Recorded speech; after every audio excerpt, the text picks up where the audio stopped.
হঠাৎ আমিও একদিন অফলাইনে চলে যাব। এভাবে করে 2-1 মাস কেটে যাবে। অনেকের মেসেজ জমা হয়ে থাকবে, কেউ নতুন, কেউ পুরনো। কেউ সালাম দিয়ে রিপ্লাইয়ের অপেক্ষায়, আর কেউ রিপ্লাই না পেয়ে 2-একটা বকাও দিয়ে রাখবে।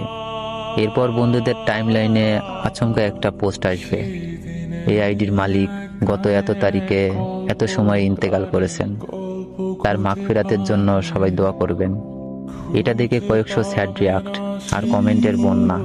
এভাবে 3-4 দিন, এরপর এটা ধামাচাপা পড়ে যাবে। 2-1 দিন হয়তো মন খারাপ হবে, যারা আমার খারাপ চাইতো তারাও সহানুভূতি হবে। এভাবে করেই আমার নামটি মুছে যাবে। ব্যস্ত দুনিয়ায় সবাই ব্যস্ত হয়ে যাবে, মুছে যাবে আমার নামটি। আইডিটাও পড়ে থাকবে। সময় তার গতিতে চলমান, শুধু আমার সময়টাই শেষ হয়ে যাবে।